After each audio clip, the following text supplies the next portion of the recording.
পড়ে কালেমা লা ইলাহা ইল্লাল্লাহ। দেখো কেমন ঈমান এনেছিলেন আমার নবীর সাহাবারা, সেই যুগের সাহাবারা।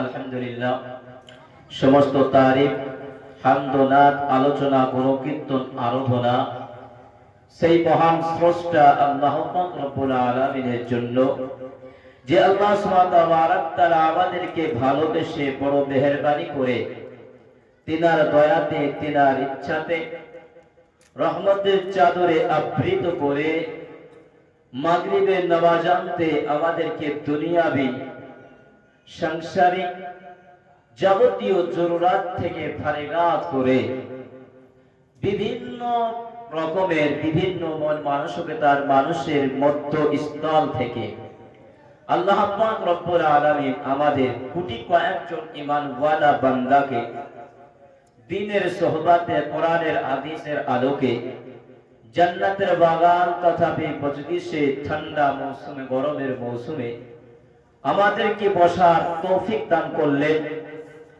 এটা আমাদের বাহাদুরি কিছু নাই বাপ, আল্লাহর ইচ্ছা হয়েছে, তিনি চেয়েছেন, তিনি সুযোগ করেছেন, সময় দিয়েছেন, কবুলিয়াত করেছেন, তাই আমরা বুঝতে পেরেছি। তাই সেই রবের দেওয়া জবান থেকে, রবের দেওয়া জিহ্বা দিয়ে সেই রবের কালিমাতুশ শুকর, শুকরিয়া আদায়ের অর্থে একবার আমরা শুকরে বলি আলহামদুলিল্লাহ।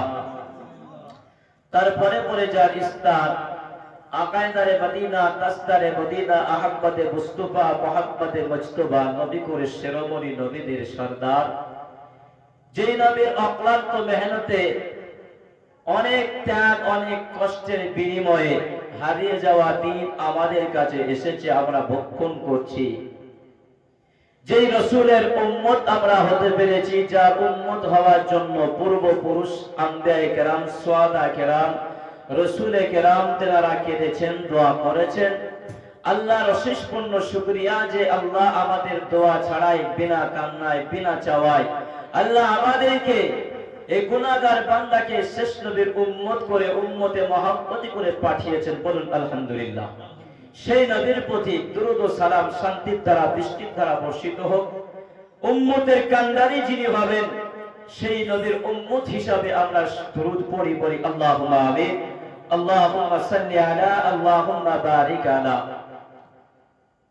আলহামদুলিল্লাহ, আজকের এই মাদ্রাসা তালিমুল কোরআনের মাহফিলে, এই কোরআন ও মাহফিলের আয়োজিত, নির্বাচিত, নির্ধারিত, যোগ্যতময়, স্বনামধন্য সভাপতি মহাশয়, স্টেজের সামনে বসে থাকা আমার বাবা জীবন, কলিজার টুকরা যুবক ভাইয়েরা, পর্দার আড়ালের মা বোন, যতদূর মাইকের আওয়াজ যায়, যতজন আমার মাইকের মাধ্যমে আমার কথা শ্রবণ, আওয়াজ শুনছেন, সকলকে আমার আন্তরিক সালাম, ভালোবাসা, অভিনন্দন জানাই। আল্লাহ পাক রব্বুল আলামিনের কালামুল্লাহ শরীফের ভিতর থেকে কয়েকটা আয়াত তেলাওয়াত করেছি। রাসূলের অবতীর্ণ হাদিসের ভিতর থেকে কয়েকটা হাদিস পেশ করেছি। সংক্ষিপ্ত টাইমে এই আলোচনা আমি করার শেষ করব। শুধু আপনাদের দোয়াতে, আপনাদের ঘরের সন্তান আমি এতটুকু বলবো যে আপনারা দোয়া করেন। তাই আমি আজকে শুধু এই দৌলতপুরের স্টেজে নয়, আলহামদুলিল্লাহ, গরিব বাবার সন্তান হওয়ার পরেও, কষ্টের উপরে লেখাপড়া করেও আল্লাহ পাক আমার দ্বারাতে এই গুনাহগার, নাখানদান, নালায়েক বান্দাকে আল্লাহ আজ পুরো ভারতবর্ষের জমিনে, পশ্চিম বাংলা, আপনার আসাম, ত্রিপুরা থেকে আপনার যতগুলো আমাদের ভারতবর্ষে জেলা আছে, আলহামদুলিল্লাহ প্রত্যেকটা জেলাতে মাহফিলের জন্য গিয়েছি। রমজানের আগের দিন মাহফিল শেষ করেছি সেই আপনার বাংলাদেশ সীমান্ত হিলি বর্ডার, যেটা একবার তারকাটা গ্রামের ভিতরে, রমজানের আগের দিন শেষ করেছি। আলহামদুলিল্লাহ, এই এপ্রিল মাসের 15 তারিখ পর্যন্ত মাঝে মাঝে হয়তো মালদা, নদিয়া পর্যন্ত আছে। তা আপনাদের দোয়া, আপনাদের অবদান, আমি যত জায়গায় যাই এই গ্রামের জন্য দোয়া করি। তাই আমি আপনাদের সম্মুখে গুনাহগার বান্দা, নিজের গ্রাম, নিজের ছেলে হিসাবে যতটুকু আল্লাহ বলিয়ে নেয় এতটুকু আমি বলবো। আমার এলেম নাই, আমল নাই, কিচ্ছু নাই। শুধু এতটুকু আপনাদেরকে বলবো, আমার আব্বা মায়ের আশা, চোখের পানি, দোয়া, আর উস্তাদের দোয়া, গ্রামের মুরব্বী বাবাদের দোয়া, তাদের পরামর্শ, আল্লাহ পাক আজকে আমাকে এই জায়গায় নিয়ে এসেছে। তা আমি কোরআন শরীফের ভিতর থেকে আয়াত তেলাওয়াত করেছি, সূরা তওবার ভিতর থেকে, সূরা জুমার ভিতর থেকে। এই আলোকে আলোচনা আল্লাহ পাক রব্বুল আলামিনের কাছে আমি যে আয়াতটা আপনাদের সামনে উপস্থাপন করলাম, এই আয়াতটা আমি আপনাদেরকে ব্যাখ্যা শোনানোর পরে আমরা যদি এই ভিত্তিতে যদি আমরা অনুসরণ হয়ে চলার চেষ্টা করি, নিজেকে যদি পরিবর্তন হওয়ার চেষ্টা করি, তা আল্লাহ পাক রব্বুল আলামিন আমাদের এই পরিবর্তন হওয়াকে কেন্দ্র করে বেঈমানদের মোকাবেলায় বিজয় আনার ব্যবস্থা করে দিয়ে বলুন ইনশাআল্লাহ।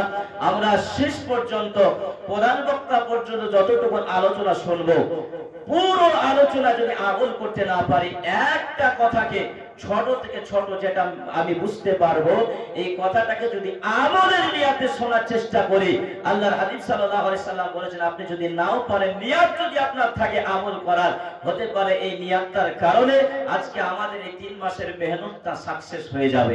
তা আমরা ইনশাআল্লাহ নিয়াত করি অন্তত পক্ষে যে কিছু না কিছু আমল করার চেষ্টা করব, বলুন ইনশাআল্লাহ। ইনশাআল্লাহ আল্লাহ পাক আমাদের সবাইকে কবুল করুক, তৌফিক দান করুক। আমি যে আয়াতটা তেলাওয়াত করেছি, আয়াতে আল্লাহ রাব্বুল আলামিন বলছেন, বিসমিল্লাহির রহমানির রহিম, ইয়া আইয়ুহাল্লাযীনা আমানু তুবু ইলাল্লাহি তাওবাতান নাসুহা। আল্লাহ তাআলা বলেন, ইয়া আইয়ুহাল্লাযীনা আমানু, হে ঈমানদারেরা, হে মুত্তাকিরা, হে পরহেজগার, হে আল্লাহ ওয়ালারা, না আবাদু, আমি তোমাদেরকে ডাক দিলাম তওবার দরওয়াজার মাধ্যম দিয়ে। তোমরা তওবা করে নাও, যত রকম ভুল করেছো, অন্যায় করেছো, অপরাধ করেছো, গুনাহ করেছো, অপরাধ করেছো, অপরাধের সীমা লঙ্ঘন অতিক্রম করেছো, আল্লাহ তাআলা বলেন, তাই তোমাদেরকে আমি তওবার আহ্বান দিলাম। তোমরা যদি তওবায়ে নাসুহার মতন একটি তওবা করতে পারো, আর আমি আল্লাহর কাছে এসে নিজেকে আত্মসম্পন্ন করতে পারো, আর আত্মসম্পন্ন ব্যক্তিদের মধ্যে যদি নিজেকে ঘনিষ্ঠ করে ফেলো, একত্রিত করে ফেলো, আমি আল্লাহ পাক ওয়াদা করলাম অবশ্যই তওবাকারী তওবাকে আমি আল্লাহ কবুল করব, আর বিগত জীবনের সমস্ত অন্যায়কে আমি আল্লাহ ক্ষমা করে দেব, বলুন সুবহানাল্লাহ। আল্লাহ বলেন তোমরা তওবা করো, কারণ অখলিকাল ইনসানু যায়ীফা। সূরা নিসা 5 নম্বর পারার প্রথম পৃষ্ঠার আয়াতের শেষ অংশে, লাইনের শেষের অংশে আল্লাহ বলেন, অখলিকাল ইনসানু যায়ীফা, আমি মানুষকে দুর্বল করে বানিয়েছি, এমন দুর্বল, এমন অসহায় যে বান্দা পয়েন্টে পয়েন্টে ভুল করবে, অপরাধ করবে, গুনাহ করবে, আর আমি আল্লাহ রহমতকে যদি মনে করে যে আমি আল্লাহ একজন আছি, আমি খালেক একজন আছি, তো আমার কথা কি, আমার রহমতের আশায় যদি সে ফিরে আসে। তাই আল্লাহ সূরা জুমার 2য় পয়েন্টে আল্লাহ ডাক দিলেন, যখন তুমি মনে করবে আমার দ্বারাই ভুল হয়ে গেছে, আমার দ্বারাই অপরাধ হয়ে গেছে, আমার দ্বারাই গুনাহ হয়ে গেছে, আমার দ্বারা একটা খারাপ কাজ হয়ে গেছে, এই অত্যক্ত হয়ে তুমি নিরাশ না হয়ে আমার রহমতের আশায় ফিরে আসো, আমি তোমাকে ডাক দিলাম। আল্লাহ বলেন সূরা জুমার 24 নম্বর পারায়, বিসমিল্লাহির রহমানির রহিম, কুল ইয়া ইবাদিয়াল্লাযীনা আসরাফু আলা আনফুসিহিম লা তাকনাতু মির রাহমাতিল্লাহ। এ বান্দা বান্দির দলেরা, তোমরা ভালো করে শুনে নাও, ভালো করে জেনে রেখে দাও, আমি এমন একটা শব্দ ব্যবহার করে ডাকলাম রে বান্দা, আমি আল্লাহ এখানে বলেছি কুল ইয়া ইবাদি, ইয়া ইবাদি অর্থ মানে হচ্ছে হে বান্দা, প্রিয় বান্দা বান্দিরা। এই ইয়া ইবাদির মধ্যে হিন্দু শামিল আছে, খ্রিস্টানও শামিল আছে, শিখও শামিল আছে, জৈনও শামিল আছে, মুসলিমেরাও শামিল আছে। আমি আল্লাহ এমন একজন রহমান, আমি আল্লাহ এমন একজন রহিম, আমি আল্লাহ চাই না আমি তোমাকে ডাকলাম আমার তওবার জন্য। যদি আমি আল্লাহ এখানে ইঙ্গিত করে বলতাম কুল ইয়া আইয়ুহাল্লাযীনা আমানু, ঈমানদার তোমরা তওবার জন্য আমার রহমতের দিকে ফিরে আসো, বেঈমান ওয়ালা মাহরুম হয়ে যেত, এই রহমতের দরওয়াজা থেকে তারা বঞ্চিত বঞ্চিত হয়ে যেত। এখানে যদি আমি আল্লাহ বলতাম কুল ইয়া আইয়ুহাল মুসলিমুন, হে মুসলমান তোমাদের জন্য রহমতের দরওয়াজা খুলে রেখেছি, তোমরা আমার রহমতের দিকে ফিরে আসো, তাহলে গায়ের মুসলিমরা আলাদা হয়ে যেত। তারা মনে করতো যে সত্যি আমাদেরকে আল্লাহ বানাই নাই। তাই আমি আল্লাহ এমন একটা শব্দ দিলাম, কুল ইয়া ইবাদি, হিন্দু বলো তুই আমারই বান্দা, খ্রিস্টান বলো তুই আমারই বান্দা, শিখ বলো তুই আমারই বান্দা, মুসলিম বলো তুই আমারই বান্দা। এই পৃথিবীর জমিনে আসমানের নিচে যা কিছু দেখো এর দ্বিতীয় কেউ নাই, দ্বিতীয় কোনো পালনকর্তা নাই, দ্বিতীয় কোনো সৃষ্টিকর্তা নাই। তাই আমি আল্লাহর রহমত থেকে যেন কেউ বঞ্চিত না হয়ে যায়, তাই আমি আল্লাহ তাকে দিলাম কুল ইয়া ইবাদি, হে আমার প্রিয় বান্দা বান্দিরা তোমরা আমার রহমতের দিকে ফিরে আসো, লা তাকনাতু মির রাহমাতিল্লাহ। আর তুই হাজারো পরিমাণ যদি অন্যায় করে ফেলো, অপরাধ করে ফেলো, গুনাহ করে ফেলো, ওই গুনার কথাকে স্মরণ করে আমি আল্লাহর রহমতের দিকে দৃষ্টিপাত করে তোমরা তওবা করবে, ইন্নাল্লাহা গফুরুর রহিম। আমি আল্লাহর এক নাম গফফার আছে, আমি আল্লাহর এক নাম সাত্তার আছে, আমি আল্লাহর এক নাম রহিম আছে। বান্দা তুমি যখন আমার কাছে তওবা করবে, অপরাধ থেকে অপরাধ বলে বলে নিয়ে চোখের পানিটা ফেলে দিবে, আমার জাহান্নামের ভয়ে যখন আমার কাছে ফিরে আসবে, আত্মসম্পন্ন করবে আর ডাক দিবে আল্লাহ আমি অন্যায় করে ফেলেছি, আমি অপরাধ করে ফেলেছি, আমি জেনা করে ফেলেছি, আমি ব্যভিচার করে ফেলেছি, আমি জানতাম না সুদ খেয়ে ফেলেছি, আমি জানতাম না নামাজ বাদ দিয়ে চলেছি, আমি জানতাম না পিতামাতার সঙ্গে খারাপ ব্যবহার করে ফেলেছি। আল্লাহ বলছে আমি তোকে বানিয়েছি একজন খালেক, আমি তোর পালনকর্তা। তুই যখন তোর অপরাধগুলোকে স্বীকার করে নিবি আর নিজ মুখে যখন স্বীকৃতি দেবি আল্লাহ আমি গুনাহ করেছি, আল্লাহ আমি অপরাধ করেছি, তুমি আমাকে ক্ষমা করে দাও, তুমি আমাকে মাফ করে দাও, তুমি ছাড়া আমার আর কেউ উপাসনা নাই, তুমি ছাড়া আমাকে আর কেউ ক্ষমা করতে পারে না। আল্লাহ সঙ্গে সঙ্গে শুনিয়ে দিচ্ছে বান্দা মাছের মাথা পরিমাণ যদি এক ফোঁটা পানি যদি চোখে ছেড়ে দিতে পারো, আমি আল্লাহ মুহূর্তের মধ্যে সমস্ত গুনাহগুলোকে ক্ষমা করে দিব। বলুন সুবহানাল্লাহ। আল্লাহ বলছেন বান্দা হিন্দু তোমাকে বানাইনি, হরে কৃষ্ণ তোমাকে বানাই নাই, সনাতন ধর্ম তোমাকে বানাই নাই, এই বৌদ্ধ ধর্মের অনুসারীরা তোমাকে গৌতম বুদ্ধ বানাই নাই, বানিয়েছি আমি একজন আল্লাহ। জোরে বলুন কে বানিয়েছে? আমাদের আল্লাহকে, পালনকর্তাকে, এক আল্লাহ। তাই আল্লাহ বলছে হিন্দু বলো খ্রিস্টান বলো তোমাকে বানানোর মালিক আমি আল্লাহ। আসেন বানানোর বানায় আল্লাহ বলছেন আমি আল্লাহ এক তোমাকে বানিয়েছি। আসমান আমি বানিয়েছি, জমিন আমি বানিয়েছি, চন্দ্র আমি বানিয়েছি, নক্ষত্র আমি বানিয়েছি, পৃথিবীর গ্রহ নক্ষত্রগুলো নদীগুলো আমি বানিয়েছি, বড় বড় পাহাড়গুলো আমি বানিয়েছি। ও বান্দা বান্দিরা ভালো করে শুনে নাও, ভালো করে জেনে রেখে দাও, আসমান বানানোর পরে আমি আল্লাহ বলি নাই আসমান আমার, জমিন বানানোর পরে আমি আল্লাহ বলি নাই জমিন আমার, পাহাড় বানানোর পরে আমি আল্লাহ বলি নাই পাহাড় আমার, চন্দ্র আমার বানানোর পরে আমি আল্লাহ বানিয়েছি চন্দ্র, অথচ আমি বলিনি চন্দ্র আমার। সূর্য আমি আল্লাহ বানিয়েছি, অথচ আমি বলিনি সূর্য আমার। ও বান্দা বান্দিরা জিন আমি বানিয়েছি বলিনি আমার, ফেরেশতা আমি বানিয়েছি বলিনি আমার, কিন্তু মাটির তৈরি মানুষ তোমাকে বানালাম আর বান্দা করে বান্দা বান্দি করে দুনিয়ার বুকে বানালাম। আসমান আমি বানিয়েছি, জমিন আমি বানিয়েছি, গাছ আমি বানিয়েছি, মাছ আমি বানিয়েছি, সূর্য আমি বানিয়েছি, গাবি আমি বানিয়েছি। কোনদিন বানানোর পরে আমি আল্লাহ বলিনি গাবিটা আমার, সূর্যটা আমার। কিন্তু বান্দা তুমি জানো না তোমাকে বানানোর পরে শুধু আমি আল্লাহ বলেছি হে বান্দা বান্দি শুধু তোমরা আমার। বুঝতে পেরেছেন? আসমান বানালেন, চন্দ্র বানালেন, জমিন বানালেন, আল্লাহ কোনদিন বলেনি সূর্য আমার, চন্দ্র আমার। কেন? আল্লাহ বলছে চন্দ্র বানিয়েছি বান্দা তোর জন্য, আসমান বানিয়েছি তোর জন্য, সূর্য বানিয়েছি তোর জন্য, জমিন বানিয়েছি তোর জন্য, সম্পদ বানিয়েছি তোর জন্য, টাকা বানিয়েছি তোমার জন্য, মেয়ে বানিয়েছি তোমার জন্য, যত রকমের দুনিয়ার নাজ নিয়ামত দেখো এগুলো বানিয়েছি তোমার গোলামি করার জন্য, তোমার জন্য রে বান্দা। আর তোমাকে বানিয়েছি আমার গোলামি করার জন্য, আমার ইবাদত করার জন্য। এই জন্য আসমান আমার কাছে এত দামি না বান্দা, তুমি যতটা আমার কাছে দামি। সূর্য এত দামি না, যতটা দামি বান্দা তুমি আমার কাছে দামি। হীরা মুক্তা তো আমার কাছে দামি না, যতটা দামি বান্দা তুমি। এজন্য আমি তোমাকে দামি করে কেন বানিয়েছি জানো?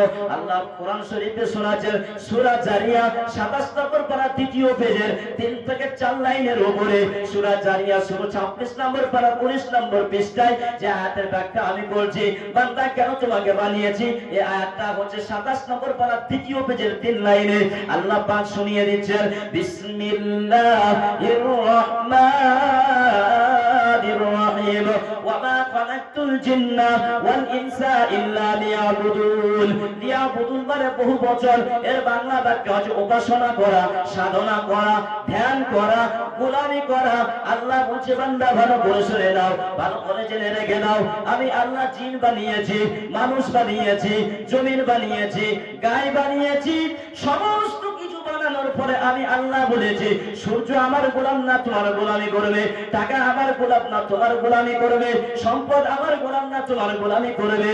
ও বান্দা বান্দিরা, তোমাকে বানিয়েছি আমার গোলামি করার জন্য, তোমাকে বানিয়েছি আমার ইবাদত করার জন্য, অতএব তোমরা আমার ইবাদত করবে।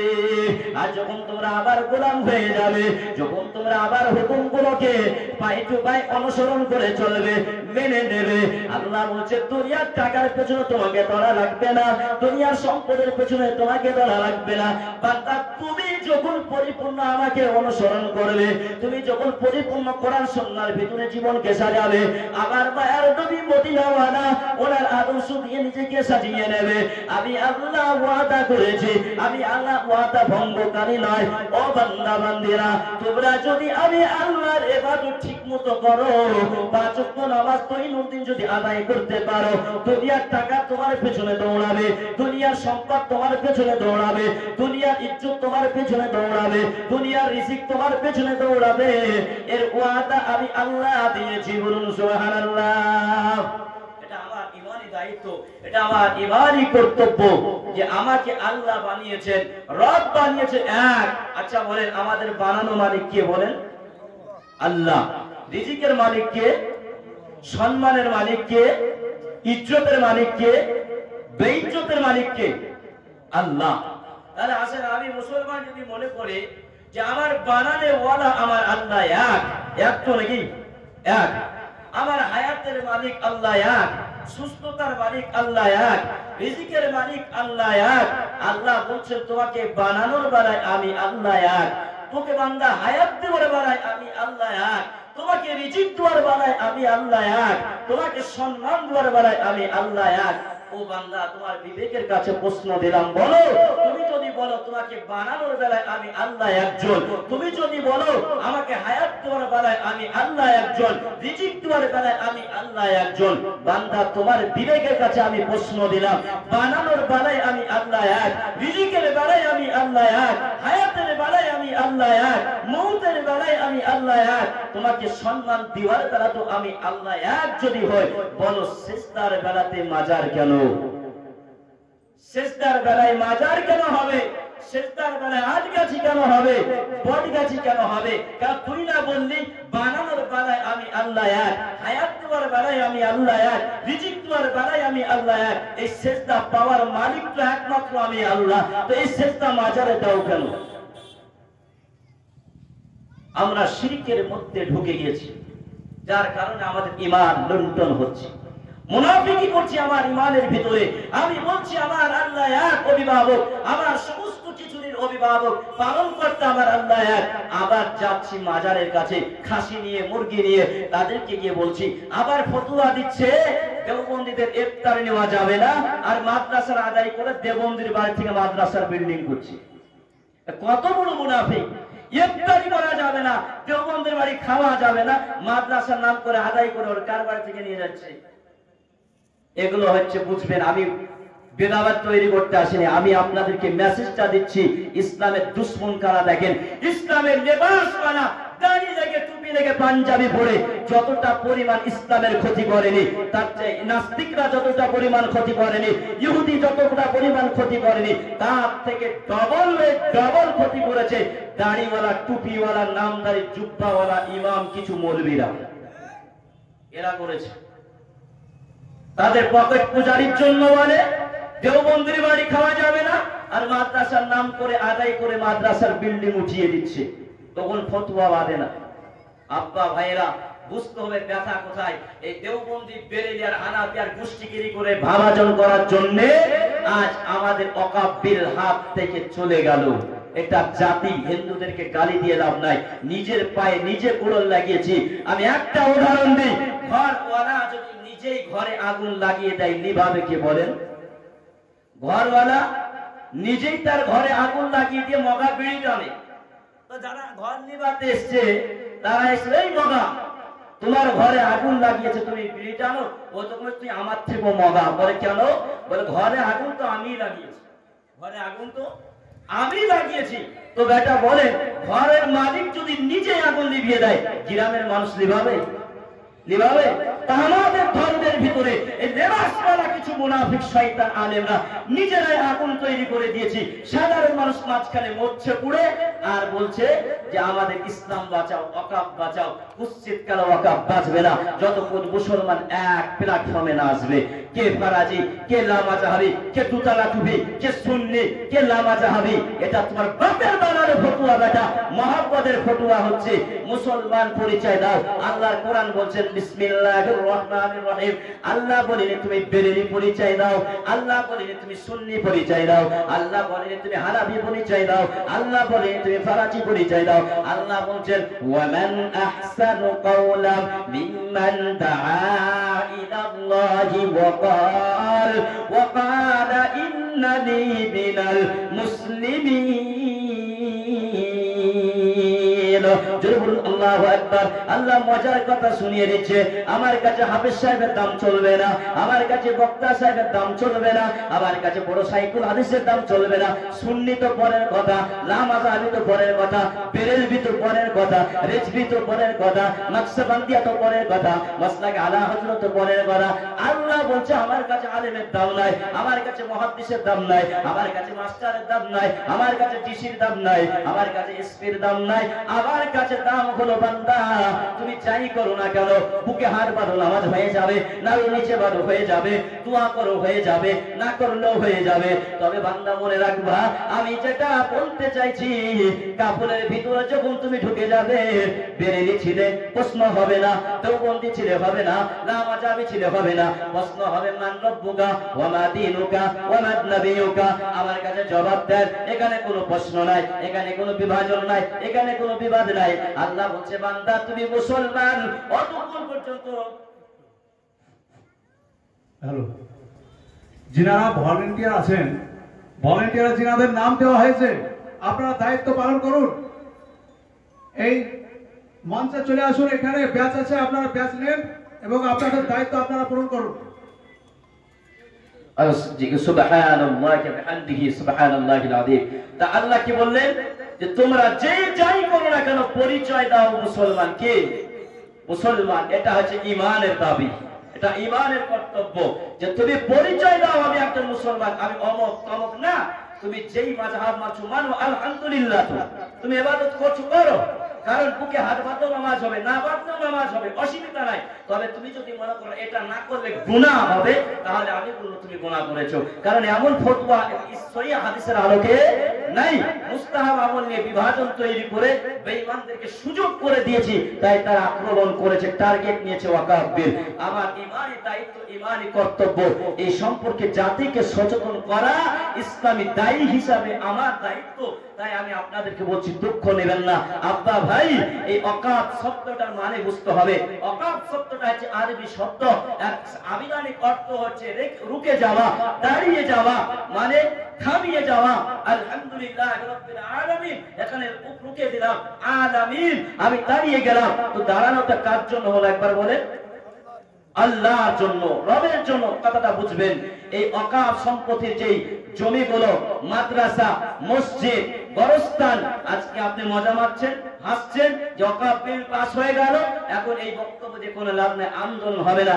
দুটো ইতিহাস আমি শোনাবো, কিন্তু আমার টাইম কিন্তু খুব টাইম পাচ্ছি না, তার মধ্যে চেষ্টা রাখছি। আব্বা ভাই, ওয়াকফ মানে আগে আমাকে বুঝতে হবে ওয়াকাফ মানে শুধু দেওবন্দীদের না, ওয়াকাফ মানে শুধু উলামাদের না, ওয়াকাফ মানে শুধু বেরেলিদের না, ওয়াকাফ মানে শুধু সালাফিদের না, ওয়াকাফ মানে শুধু আইলা হাদিসদের না। ওয়াকাফ রক্ষা করা, যে নামাজ পড়ে মুসলমান যদি বলে আমি মুসলমান, আমি ঈমানদার, আমি মুসলমান বেটা, আমি হিন্দু না, আমি খ্রিস্টান না, তো আমি বলবো তোমার দ্বারা ওয়াকাফ রক্ষা করার দায়িত্ব, অধিকার, তোমার ঈমানি কর্তব্য, দায়িত্ব এটা। আমি বুঝিয়ে দিচ্ছি আসেন ওয়াকাফ কাকে বলে। আজ ওয়াকাফ নিয়ে পুরো তোলকালাম চলছে। ভোট হয়ে গেল, 288টা ভোটে ওয়াকাফ পক্ষ আমরাই জিতেছি, বলুন আলহামদুলিল্লাহ। আমরা জিতার পর ওয়াকাফ বিল পাস হয়ে গেল কেন জানেন? দুঃখ এই জাতির জন্য, বেদনা এই জাতির জন্য। আপনাদেরকে কি বয়ান করব? বয়ানটা এখন মৌলবীদেরকে করার দরকার। দুঃখ এখানে হুজুরদেরকে 15,000 20,000 দাওয়াত দিয়ে নিয়ে আসছি, কিছু শুনবো, কিছু শিখবো। এখানে এসে তারা কিসসা কাহিনী জুড়ে দিচ্ছে। কোরআন থেকে বয়ান নাই, হাদিস থেকে বয়ান নাই, মানুষকে হেদায়েতের বয়ান নাই। এই জাতিকে বুঝাবে কেডা? পয়সা নিয়ে চলে গেল, পকেট গরম হয়ে গেল, খেলো দিল, চলে গেল, ভালো বক্তা হয়ে গেল। হকের কথা যেই বলে তার উপরে অ্যারেস্ট হয়ে যায়। আজ ওয়াকাফ বিল আমার আজ চলে যাচ্ছে 2025-এ। আমি আপনাকে বলি, আগামী দিন এমন দিন আসছে, এই ওয়াকাফ মানে হচ্ছে আমার মাদ্রাসা, ওয়াকাফ মানে হচ্ছে আমার মসজিদ, ওয়াকাফ মানে হচ্ছে আমার যে হাজার হাজার বছর আগে, 1400 বছর আগে আমার বাপ দাদাকে যেই মাটিতে শায়িত করেছি, কবর দিয়েছি, এই জায়গাটার নাম হচ্ছে ওয়াকাফ। এই মসজিদ দৌলতপুরের মার্কাজ, এটার নাম হচ্ছে ওয়াকাফ। এই পেছনে মাদ্রাসা তালিমুল কুরআন, এটার নাম হচ্ছে ওয়াকাফ। ওই যে সামনে মাদ্রাসা, 3 কোণাতে মাদ্রাসা, ওই মাদ্রাসাটার নাম হচ্ছে ওয়াকাফ। ওরা যখন আসবে বেরেলি মাদ্রাসা না, ওরা যখন আসবে দেওবন্দি মাদ্রাসা ছেড়ে দিন না, খোদার কসম ওরা দেওবন্দি দেখবে না, ওরা বেরেলি দেখবে না, ওরা ফরাজি দেখবে না, ওরা দেখবে মুসলমানের মসজিদ ভেঙে দাও, এটার নাম হচ্ছে ওয়াকাফ। আর আপনি এখনো ঘুমাচ্ছেন, আপনি এখনো ঘুমাচ্ছেন। যুবকদের হাতে অ্যান্ড্রয়েড মোবাইল তুলে দিয়ে কুত্তা নেলালে নিয়ে দিচ্ছেন নারীদের পেছনে, তাদের চরিত্র চলে গেল। যুবকদের নামাজের খবর নাই, কোরআনের খবর নাই, 5 ওয়াক্ত নামাজ পড়ে ঈমানটা মজবুত করে বেঈমানের মোকাবেলায় কদম আগাবে। নামাজ নাই তো কি বেঈমানের মোকাবেলায় লড়াই করবে? কি ওয়াকাফ রক্ষা করবে? ঈমান তো মজবুত করবে সালাত, ঈমান তো মজবুত করবে নামাজ। আজ এই নামাজ পড়তে এসে মসজিদে আমল চোরেরা ফতোয়া দিয়ে দিল 8 রাকাত পড়ো, 20 রাকাত পড়া লাগবে না। আমল চোরেরা ফতোয়া দিয়েছে, আমি দিইনি, মুহাম্মদ সাল্লাল্লাহু আলাইহি ওয়াসাল্লাম দেয়নি। ফতোয়া দিয়ে দিচ্ছে, বুকে বাঁধো, নাভির নিচে বাঁধাদেরকে ফতোয়া দিয়ে দাও, নামাজ হবে না। এই ফতোয়া দেওয়ার অধিকার তোমাকে কে দিল? নাভির নিচে হাত বাঁধলেও নামাজ হবে, বুকে বাঁধলেও নামাজ হবে। ফতোয়া দাও, যে বেটা নামাজ পড়ে না তার জানাজা ইমাম সাহেব যেন না পড়ায়, যে বেটা জিনা করে, যে সুদ খায়, যে ব্যভিচার করে, যে পিতামাতার সঙ্গে খারাপ ব্যবহার করে, ওই কোরআনের জানাজা আমার সমাজের ইমাম পড়াবে না। এই ফতোয়া দাও তুমি। যারা নামাজ পড়ছে তাদের মধ্যে ভাজন তৈরি করছো কেন? তাদের মধ্যে রাগারাগি করছো কেন? যারা করছে না, যারা খারাপের মধ্যে ঢুকে আছে, তাদের বিরুদ্ধে রাখো, তাদেরকে ফিরে আনার ব্যবস্থা করো। এর নাম হচ্ছে ইসলাম। ইসলাম বিভাজন শিখায়নি, ইসলাম বিবাদ তৈরি করা শিখায়নি, ইসলাম হিংসা শিখায়নি। ইসলাম শিখিয়েছে বুকে বুকে আলিঙ্গন করো, আর বুকে বুকে আলিঙ্গন করা থেকে হিন্দুরা কালেমা পড়বে। আর আমাদের ব্যবহার এমন হয়ে গেছে, টুপিওয়ালা হুজুর টাকায় খাড়া নারে গোল রে, খাড়া হলে সালাম দিয়ে, গোল হলে দেওয়া যাবে না। তো বেদিনের কি বয়ান করবো? বেদিন কি উপকারটা কি হবে, তাই না? এটা দুঃখের সাথে বলছি। এই ওয়াকাফ, এই মার্কাজ মসজিদ আমার আব্বা। একটা কথা বলি শোনেন, আজকে আমরা এই যে দলাদলি করছি, মারামারি করছি, আমি আপনাকে একটা কথা বলে যাই, মুহাম্মদ সাল্লাল্লাহু আলাইহি ওয়াসাল্লামের লক্ষ লক্ষ সাহাবা, তাই না? ওই সাহাবাদের মধ্যে মত বিরোধ ছিল, ছিল না তা না, ছিল। কিন্তু আমাদের মধ্যে যেভাবে ফাইট হয়েছে রে বাপ, এরকম ফাইট সাহাবাদের মধ্যে হয়নি। এক সাহাবা একরকম পড়ছে, একটা হাদিস সহিহ বুখারী শরীফে এসেছে, একজন সাহাবা একরকম ভাবে নামাজ পড়ছে, আর একজন সাহাবা দেখে খলিফার কাছে বিচার নিয়ে গেলেন, ও খলিফাতুল মুসলিমিন, ওই সাহাবী অন্যরকম ভাবে নামাজ পড়ে, তাকে বাধা দিও না। সাহাবাদের বিচার থেকে তাকে নিষেধ করো না, তাকে বাধা দিও না। কারণ কি? সে হয়তো ওই অবস্থায় নবীকে, মুহাম্মদ সাল্লাল্লাহু আলাইহি ওয়াসাল্লামকে নামাজ পড়তে দেখেছে, ওর নামাজটা ওর কাছে সঠিক। আমরা হলে কি বলতাম? ওরে হবে না, আমার দলে আসো। ও বলছে আমার দলে আসো, বেরেলি বলছে আমার দলে আসো, দেওবন্দি বলে আমার দলে আসো, মাঝখানে সাধারণ জনগণ বলছে কোন দিকে যাবো ঠিক পাচ্ছে না। তাই এখন আমি আপনাদেরকে বলবো, দলাদলি নয়, মারামারি নয়, বিভাজন নাই, এখন আমাদের সবচেয়ে দুর্বলতা হচ্ছে এখন ঐক্য চাই, একতা চাই। এখনো সময় আছে, এখনো যদি আমরা একতা হতে পারি, এখনো যদি আমরা ঐক্য হয়ে যেতে পারি, আর 5 ওয়াক্ত সালাত বেশি লাগবে না, 5 ওয়াক্ত দৈনন্দিন যে ফরজ সালাত, এটাকে যদি মজবুত করে ধরি আর তাকবীরের ধ্বনি দিয়ে যদি আওয়াজ তুলে এগিয়ে যায়, এই যুগের বেঈমান নাস্তিকদের পতন হতে বেশি সময় লাগবে? লাগবে? লাগবে না। আজ বড় দুঃখের বিষয়, আজ বড় কষ্টের সাথে বলতে হয়, আমি মুসলমান, দলাদলি করে হাসি ফুর্তি করছি, এদিকে আমার হাত থেকে ওয়াকফ চলে যাচ্ছে, মাদ্রাসার সম্পদ চলে যাচ্ছে।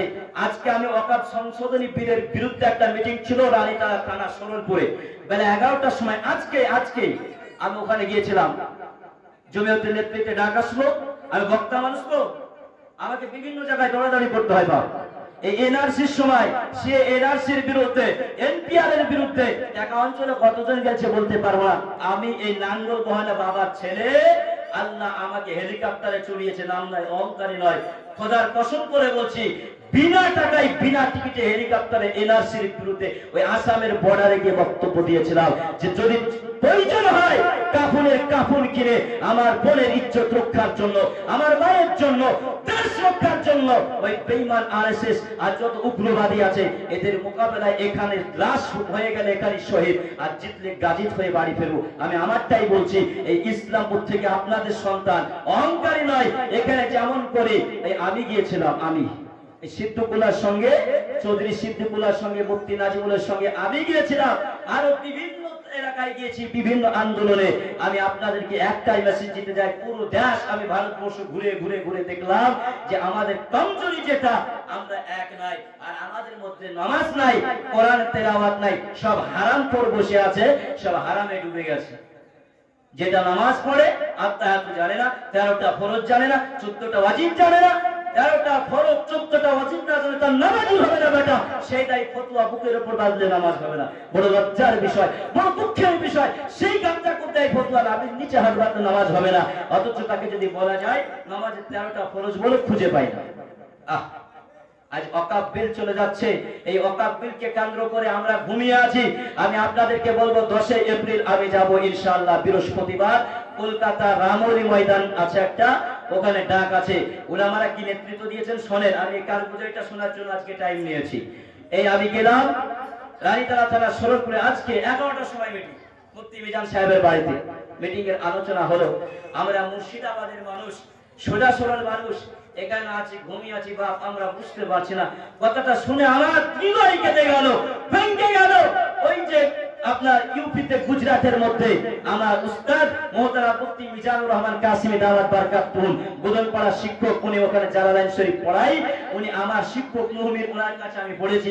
এই উস্তাদের ওয়াইফ অর্থাৎ স্ত্রী বান্ধবী একটা বিহারে আছে, উনি রাত 11টার সময় ফোন করেছে, ফোন করার পরে কান্না করছে, কাঁদছে, কি হবে রে এবার? তো বলছে কি হয়েছে বল?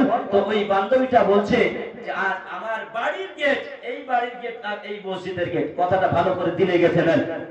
মুর্শিদাবাদের মানুষ তো আপনারা ঘুমিয়ে আছেন, তো আপনাদের তো ওয়াকফ না, আপনারা তো মুসলমানই না। যদি মুসলমান হতেন দিলে ব্যথা লাগতো, ওয়াকফের বিরুদ্ধে আন্দোলন তুলতেন, প্রতিবাদ তুলতেন, ডোমকুলের কানাই কানাই কানাই এই ওয়াকফ বিলের বিরুদ্ধে আন্দোলন চলছে। টাকা অঞ্চলের মধ্যে আমার নজরে এখনো পড়েনি। তাকে ভোট দেন আপনারা? কংগ্রেসের পার্টি, এসডিপিআই এর পার্টি, বিভিন্ন পার্টিরা ওয়াকফ বিলের বিরুদ্ধে নোটিশ ঠুকেছে, আপনার খালা এখনো ঠুকেনি। বুঝলেন? বুঝলেন কে মুসলমানের উপকার? 100% ভোটে 95% মুসলমানের ভোটে জিতে গেল, অথচ মুসলমানের ওয়াকফ বিল চলে যাচ্ছে, খালা ঘুমিয়ে আছে, খালা এখন আওয়াজ তুলেনি। বুঝলেন কে আপনার আপন করছে, কি আপনার ক্ষতি করছে? আমি বলবো না ভোট ওকে দিয়ে, আমি তা বলছি না, আমি শুধু আপনার বিবেকের কাছে প্রশ্ন ছেড়ে দিচ্ছি। মাদ্রাসা আপনি বাঁচাবেন, জাতি আপনি বাঁচাবেন, মুসলমানকে বাঁচাবেন না আপনার মেয়ের ধর্ষণ আপনি দেখবেন, না এই কোরআন গাদ্দারকে ভোট দিয়ে আপনি আপনার নিজের অধিকার আপনি হারিয়ে ফেলবেন? এটা আপনি ভাবুন। শিক্ষকের বান্ধবী কাঁদছে, আমার বাড়ির সামনে মসজিদ, ছোট ছোট বাচ্চাগুলো এইরকম, এই যে ভাইটা বসে আছে, তাকান তাকান ওদিকে, এই যে এরকম বাচ্চাগুলো, এই যে আমিরুল ভাই বলে এইরকম বাচ্চাগুলো মসজিদে নামাজ পড়তে যায়, আজকের ঘটনা বলছি, তাদেরকে গুম করে দিচ্ছে, উধাও হয়ে যাচ্ছে, মিলাতে পারছে না অঙ্কে, বাচ্চাটা গেল কোথায়? আপনি মুসলমান, মুসলমান কেমন জানেন? মুসলমান একটা পুরা গাড়ির বডির মতন, গাড়ি এক জায়গা খারাপ হলে গোটা গাড়ি চলে না। বিহারে মুসলমান মরছে, আপনি হালুয়া রুটি খেয়ে ফানাজি দেওবন্দি নিয়ে বসে আছেন কেন? আপনি বলতে পারলেন না যে আমার মুসলমান ভাইয়ের উপর কেন আক্রমণ হচ্ছে? আপনি এখান থেকে প্রতিবাদ করতে পারলেন না? আপনার ইমানের দায়িত্ব ছিল 2 রাকাত নামাজ পড়ে দোয়া করা, আপনি এটাও তো করতে পারেন। কোনদিন করেছেন? রমজান মাস চলে গেল, এই রমজান মাসে গাঁজায় শিশুদেরকে যেভাবে মারা হলো, এই বাচ্চারা কিয়ামতের মাঠে সাক্ষী করবে আপনাদের জন্য।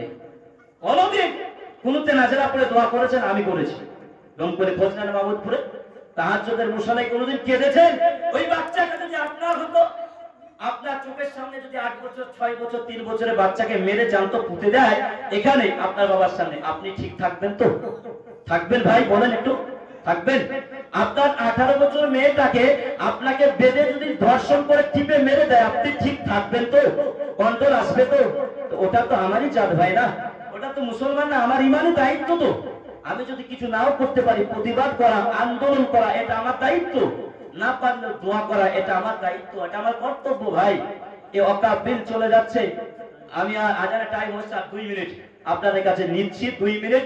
এই যে ওখান থেকে কেন্দ্র করে মসজিদে চলে যাচ্ছে ভাই, এই ওয়াকফ বিল পাস হয়ে যাওয়া মানে আগামী দিনে দৌলতপুরের মার্কাজে এসে বলবে এটা তোমার বাপ দাদার জায়গা না, এটা আমাদের জায়গা, পাটলি তোলো, গাড়ি হটাও। পারবেন সেদিন রুখতে? পারবেন? এখনো সময় আছে, এখনো সজাগ হন, এখনো সচেতন হন, ইমানি শক্তি ফিরে নিয়ে আসেন, আর যুবকদেরকে শিক্ষা দেন, 5 ওয়াক্ত নামাজ বেটাকে শিক্ষা দেন, আর একটু হলো তার মাথায় দিয়ে দেন তোর বোনের ইজ্জত কিন্তু তোকেই রুখতে হবে, তোর মায়ের ইজ্জত কিন্তু তোকেই রুখতে হবে, তোর বেটির ইজ্জত কিন্তু তোকেই রুখতে হবে। কিভাবে রুখবি সেটা তোর দায়িত্ব।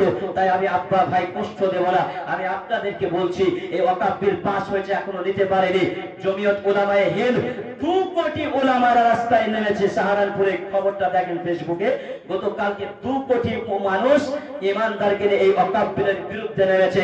আমার পশ্চিম বাংলায় কলকাতায় 10 তারিখ 10 এপ্রিল বৃহস্পতিবার আছে, ইমাম সাহেবকে আমি বলবো, অনুরোধ করে বলবো, এই মেসেজ যেন মুসল্লিদেরকে বোঝায়, এই সম্পদ আমার, এই অধিকার আমার, আমাকে রুখতে হবে মসজিদ, এটা আমার ইমানি দায়িত্ব, এটা টুপিওয়ালাদের দায়িত্ব না, এটা আমার ইমানি কর্তব্য, আমাকে রুখতে হবে, আমাকে আন্দোলনে যেতে হবে। ওলামারা কি বলেছে জানেন?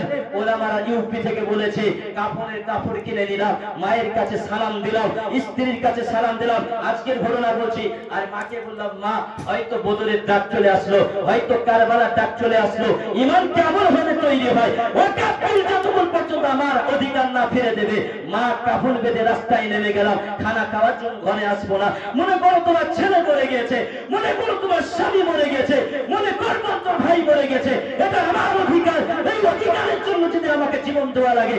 ওলামাদের 1946 সালে এই ইংরেজ ব্রিটিশদের হাত থেকে ভারতবর্ষকে স্বাধীন করে ওলা স্বাধীনে হিন্দু মুসলমান শিখ ইসাই একত্রিত ব্যবধানে যেমন উলামারা দিয়েছিল, দিল্লির চিঠি রোডে 26 লক্ষ উলামা হাফ প্যান্ট পরে গলায় ফাঁসির মঞ্চ দিয়ে শাহাদাতের পেয়ালা নিয়ে চলে গেছে, শুধু আপনার আমার শান্তি শৃঙ্খলার কথাকে ভেবে। তাই আমি আপনাদের কাছে অনুরোধ করবো আব্বা, আমি আপনাদের কাছে রিকোয়েস্ট করবো আব্বা, যদি পারেন যাবেন, যদি না পারেন সহযোগিতা করবেন। আসুন আমরা এই মসজিদ থেকে কানাই কানাই, থানাই থানায়, গ্রামে গ্রামে র্যালি করে, আন্দোলন করে আমার অধিকার আমাকে বুঝে নিতে হবে। আমি রাজনীতি বুঝি না, সবাই কাপড়ে কাপড়ে বেঁধে আমার বোনের ইজ্জত রক্ষা করতে হবে। এক নাস্তিক বিজেপি বলেছে কোরআন পাল্টিয়ে দিতে হবে, আপনি ঘুমাবেন আর কোরআন পাল্টিয়ে দাও, মুসলমানদের তাই বলেছে। এখন কোরআন রক্ষা যদি না করেন, আমি বলবো শালা আপনি মুসলমানই না, আপনি মুসলমান কিসের বেটা? আপনি বেরেলিতে মন্দিরে কামড়া কামড়ি করবেন, আর আল্লাহ কোরআনকে হিন্দুরা বলবে পুড়িয়ে দাও, পুরাণ হয়ে গেছে। নবীকে গালি দিচ্ছে, নবীর ছাগলের দাড়ি বলো, বেটা তুই মসজিদে ঘুমাবার ফতোয়া দাও, তাবিজ বেচে খাও, আর বলে যে বেরেলিতে দেওবন্দিদের এইসব কিনে বেটা মুসলমানকে জবাই করছে আর ঘুমিয়ে আছে। এজন্য আমি অনুরোধ করব, শেষ আপনাদের কাছে আবদার 10 এপ্রিল বৃহস্পতিবার কলকাতা চলুন, দেখবেন এখানে দেখতে পাবেন না, এই দৌলতপুরে দেখতে পাবেন না, আন্টা কান্টায় আমার সাথে চলুন, ইনশাআল্লাহ ওয়াকফ বিল আমাদেরই থাকবে, বলুন ইনশাআল্লাহ আমাদেরই থাকবে। আর দেহের যতটুকু রক্ত আছে, নিঃশ্বাস যতটুকু আছে, আমিও আপনাকে বলে দিয়ে যাব যে কাপড়ের কাপড় কিনে আমার হাতে দিয়ে দাও। বেটা যখন মাদ্রাসায় দিয়েছো, কোরআন রক্ষা করার তুমি বাপের একজন দায়িত্ব। মনে করবে তোমার 2 বেটা 1 বেটা হ্যান্ডিক্যাপ আছে, মনে করবে তোমার আরেক বেটা শহীদ হয়ে গেছে এই ইসলামের জন্য, দৌলতপুরের জন্য, আমার ভারতবর্ষের জন্য, আমার জাতি মুসলমানের জান হেফাজতের জন্য। প্রয়োজন শুধু কলকাতা নয়, আমি বলেছি, নামও লিখে দিয়েছি যে আসাম, ত্রিপুরা নয়, রাইফেলের সামনে দাঁড়িয়ে আমি আন্দোলন করবই করব। আপনারা দোয়া করবেন তো ইনশাআল্লাহ? করবেন তো ইনশাআল্লাহ? আরে দোয়া করেন যেতে না পারলেও যে আমার সন্তান আমার দেশের জন্য লড়াই করবে, আল্লাহ ওর ইমানি শক্তি বাড়িয়ে দাও, এতটুকু দোয়া করবেন তো ইনশাআল্লাহ? এই ওয়াকফের বিরুদ্ধে লড়েছে, আজ উলামাদের ঘরে আগুন লাগিয়ে দিয়েছে নাস্তিক বেঈমান গুলো। এদের মস্তিষ্ক, উলামা যখন রাস্তায় নামবে, খোদার কসম করে বলছি, যখন উলামা রাস্তায় নামবে, বেঈমানদের মস্তিষ্কে আগুন ধরে যাবে ইনশাআল্লাহ। ধরবে তো ইনশাআল্লাহ? আমি ইনশাআল্লাহ আগামী দিনে সিদ্ধকুলার নেতৃত্বে, জমিয়ত উলামার নেতৃত্বে এই গ্রামের যুবকদেরকে বলবো, ভাড়া আমি দেব, চলো বৃহস্পতিবার আমার অধিকারের জন্য আমাকে লড়াই করতে হবে। আল্লাহ পাক আমাদের এই ওয়াকফ বিল আমরা মানছি না, মানবো না, আর এর বিরুদ্ধে যতক্ষণ আমরা আমাদের ন্যায় অধিকার না পাবো ততক্ষণ পর্যন্ত লড়ে যাব ইনশাআল্লাহ। আল্লাহ পাক আমাদের সবাইকে আমল করার তৌফিক দান করুন, বলুন আল্লাহুম্মা আমিন। আল্লাহ পাক আমাদের সবাইকে একতা দান করুক, বিভাজন তৈরি করে শয়তানের চক্রান্ত থেকে আমাদের মুসলমান হিসাবে পরিচয় দেওয়ার তৌফিক দান করুন। আর আমরা 5 ওয়াক্ত নামাজ বা পড়ব তো ইনশাআল্লাহ? ইনশাআল্লাহ এই 5 ওয়াক্ত নামাজ যারা পড়েন না, বাহ, শেষ সময়, বাহ, দুনিয়া শেষ সময়। আজকে দেখেন সারা পৃথিবীতে মুসলমানদের উপর বোমা পড়ছে, তাই আমি বলবো নামাজি হয়ে যান। নামাজি হয়ে ঈমান মজবুত হলে বেঈমানদের মোকাবেলায় আল্লাহ বিজয় দান করবে। আল্লাহ পাক আমাদের সবাইকে বলা শোনার চাইতে আমল করার তৌফিক দান করুন, বলুন আল্লাহুম্মা আমিন। ওয়া আখিরু দাওয়ানা আলহামদুলিল্লাহি রাব্বিল আলামিন। কষ্ট পেলে ক্ষমা করবেন। আসসালামু আলাইকুম ওয়া রাহমাতুল্লাহি ওয়া বারাকাতুহু। হ্যাঁ, টাইম 25-5 মিনিট টাইম পারে। ভিডিও কোনটা কিনলে? এটাতে